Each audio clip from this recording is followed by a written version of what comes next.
여성 여러분 축하합니다. 여러분은 드디어 남성과 똑같아지는데 성공했습니다. 그토록 갈망하던 자유를 얻으셨나요? 남자가 하는 일을 하고 남자가 버는 만큼 벌며 남자의 목소리를 내고 있습니다. 그런데 참 이상하죠. 왜 마음 한구석은 예전보다 더 공하고 날카로워질까요? 세상은 당신에게 슈퍼우먼이 되라고 부추깁니다. 남자의 강인함과 여자의 섬세함을 동시에 갖춘 완벽한 존재가 되라고 말이죠. 하지만 성경에서는 다르게 얘기합니다. 수많은 가정을 지켜본 제가 단언컨대 그건 당신을 응원하는 목소리가 아닙니다. 오히려 당신을 가장 완벽하게 망가뜨리기 위한 잔인한 주문입니다. 당신은 남자의 부족한 부분을 채우는 복제품이나 대안으로 태어난 게 아닙니다.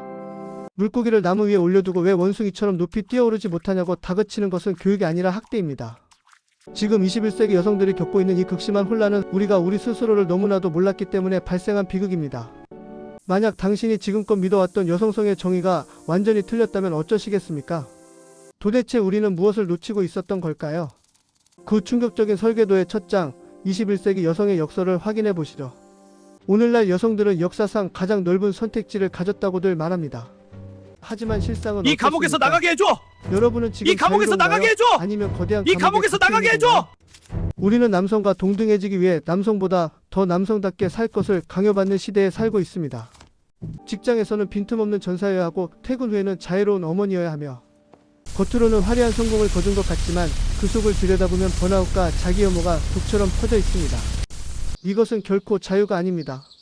이건 명백한 존재적 학대입니다. 애초에 나무 위에서 뛰도록 설계되지 않은 존재에게 그건 불가능한 미션일 뿐입니다.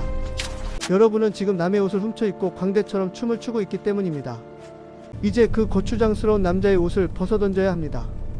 여러분의 진짜 가치는 세상이 말하는 스펙이 아니라 창세기 1장의 짧은 단어 속에 숨겨져 있습니다. 하나님은 도대체 여자를 어떤 존재로 낙점하고 이 땅에 보내신 걸까요? 불과 60년 전 우리 할머니 세대에는 이혼이라는 단어가 지금처럼 흔하지 않았습니다. 그때 부부들이 지금보다 인내심이 더 강하고 사랑이 뜨거워서였을까요? 아닙니다.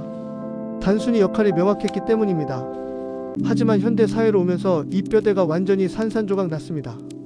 여자가 남자보다 돈을 더 벌고 남자가 앞치마를 두르는 것이 전혀 이상하지 않은 세상이 되었죠. 경제적 독립은 여성에게 자유를 준 것처럼 보였지만 아이러니하게도 가정은 더 치열한 전쟁터가 되었습니다. 서로가 서로를 필요로 하지 않게 되었기 때문입니다. 이제는 너 없어도 나 혼자 잘 먹고 잘 사는데? 라는 오만이 관계의 틈새를 파고듭니다. 우리는 무엇을 하느냐라는 역할의 변화에만 몰두하느라 우리가 본래 누구로 지음받았는가라는 목적을 완전히 잃어버렸습니다. 여전히 깊은 밤 영혼이 갈급하고 관계 안에서 외로움을 느끼는 이유는 무엇일까요? 당신이 단순히 남자의 갈빗대에서 취해졌다는 성경 말씀의 진짜 의미를 오해하고 있기 때문입니다. 거기엔 우주를 설계하신 분의 기막힌 공학적 계산이 들어 있습니다. 과연 하나님은 왜 남자를 깊이 잠들게 한 뒤에야 그 몸에서 당신을 꺼내셨을까요? 그 비밀을 알게 된다면 당신은 자신의 존재가 얼마나 정교하게 기획된 특별한 제작품인지 깨닫게 될 겁니다. 비싼 벤츠가 고장나면 동네 구멍가게 수리공이 아니라 서비스 센터로 가야 합니다. 당신이라는 존재가 고장났다면 당신을 만든 제조사의 매뉴얼을 봐야죠. 우리는 지금까지 세상이 규정한 여성상이라는 짝퉁 설명서에 속아왔습니다. 성경은 여성에게 요리를 잘해야 한다거나 남편의 뒷바라지만 하는 것이 목적이라고 말한 적이 없습니다. 하나님이 당신을 설계하실 때 가장 먼저 염두에 두신 것은 기능이 아니라 존재의 방식이었습니다. 그것은 남자 혼자서는 도저히 발현할 수 없었던 인류의 완성본을 끄집어내신 사건입니다. 하나님이 당신의 손을 잡고 아담 앞으로 걸어 나오실 때 하셨던 첫 번째 선포는 과연 무엇이었을까요? 사람맨이라는 존재의 본질은 눈에 보이는 몸이 아니라 영입니다. 영적인 세계에서 당신은 남성과 조금도 다를 바 없는 100% 완전한 하나님의 대리자입니다. 그런데 왜 굳이 하나님은 육체를 남성과 여성으로 나누어 설계하셨을까요?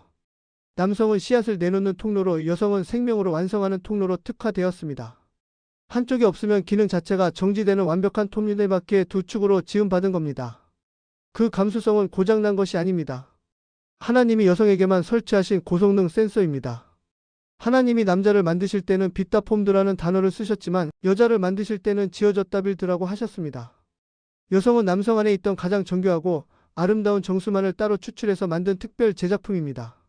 남성이 거친 원석이라면 여성은 세공된 보석입니다. 당신은 남자의 부족함을 완벽하게 보완하기 위해 파견된 천상의 파트너입니다.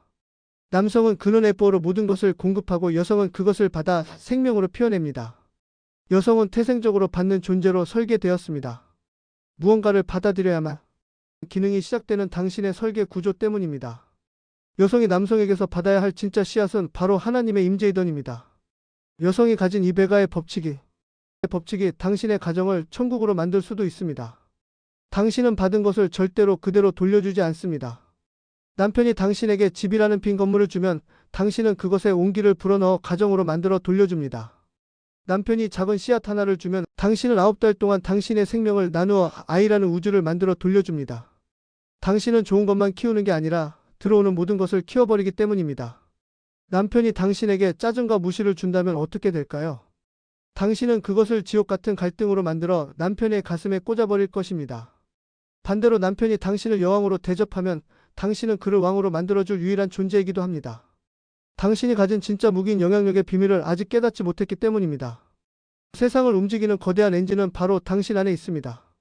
당신은 남자의 머리가 아니라 그 머리를 움직이는 목렛과 같은 존재입니다. 당신만의 위대한 역사를 다시 쓰십시오. 이제 더 이상 남성과 똑같은 자리에 앉으려고 투쟁하며 에너지를 낭비하지 마십시오. 대신 당신의 본래 설계도대로 영향력의 힘을 회복하십시오. 당신이 스스로의 정체성을 깨닫고 인큐베이터의 능력을 선하게 사용하기 시작할 때 거칠기만 했던 당신의 남편은 비로소 성숙한 아버지가 될 것입니다. 차가웠던 당신의 가정은 세상에서 가장 따뜻한 에덴으로 변할 것입니다. 세상을 움직이는 거대한 엔진은 바로 당신 안에 있습니다. 당신이 오늘 집으로 돌아가 남편에게 건네야 할 첫 번째 말은 나를 인정해줘가 아닙니다. 대신 당신이 나의 공급자가 되어주세요라고 속삭여 보십시오. 그 작은 겸손의 한마디가 당신의 남편을 잠에서 깨우고 당신을 여왕으로 만들 것입니다. 하나님이 설계하신 그 찬란한 여성의 영광이 당신의 삶에 가득하기를 축복합니다.